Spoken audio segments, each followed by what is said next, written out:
नमस्कार दोस्तों। आज की हमारी कहानी का शीर्षक है रसोई घर। अगर यह कहानी आपको अच्छी लगे तो प्लीज हमारा चैनल सब्सक्राइब करें। सारिका, कल जल्दी उठ जाना बेटा। रसोईया मदन 8:30-9 बजे तक आ जाएगा। उसके आने से पहले तुम बस मूंग दाल का हलवा, बादाम शरबत और चूरमे की तैयारियां कर लेना। शोभा देवी रात की दवा लेते हुए बहू सारिका से कह रही थी। शोभा देवी की आवाज में उत्साह और फिक्र दोनों झलक रहे थे।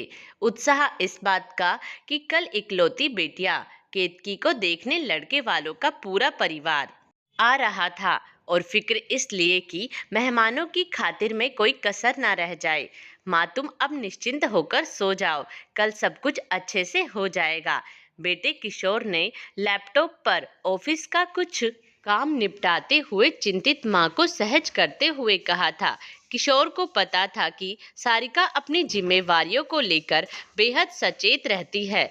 अगली सुबह सबके जागने से पहले ही सारिका तैयार होकर रसोई में लग गई थी, ताकि रसोइये के आने से पूर्व अपने हिस्से का काम पूरा कर ले। शोभा देवी और किशोर बाकी तैयारियों को देख रहे थे।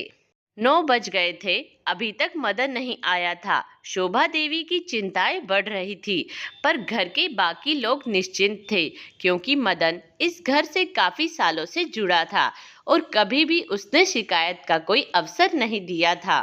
पर जब 10 बजने को आए तो सारे लोग परेशान होने लगे थे।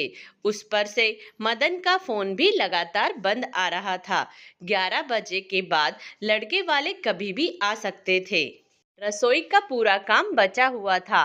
3-3 सब्जियां, रायता, पूड़ी, सब कुछ आखिर कब तैयार हो पाएगा। शोभा देवी तो तनाव के कारण पसीने पसीने हुई जा रही थी। सारिका और केतकी ने एक दूसरे की आंखों में देखा और तय किया कि अब मदन की राह देखने की बजाय वो दोनों रसोई में लगकर सब कुछ तैयार कर लेगी। अरे, तुम दोनों पागल हो गई हो क्या? दोनों रसोई संभालोगी या तैयार भी होगी? मेरा तो माथा काम नहीं कर रहा है। माँ जी, अब हालात जैसे हैं उसमें बस यही एक रास्ता है। फिर उनके आने के बाद जब तक वो लोग चाय नाश्ता लेंगे, उतनी देर में मैं दीदी को तैयार कर दूंगी। सारिका सासू माँ को समझा रही थी। ननद भौजाई ने मिलकर किचन का काम संभाल लिया था। उन्हें उम्मीद थी कि 11 बजे का समय दिया है तो आते आते उन्हें 11:30 तो हो ही जाएंगे, और इतना वक्त उनके लिए काफी होगा भोजन तैयार करने के लिए। पर ये क्या, अभी तो 11:45 भी ठीक से नहीं बजे थे और बाहर किसी गाड़ी का हॉर्न बज रहा था। किशोर दौड़कर बाहर गया तो लड़के वाले आ चुके थे।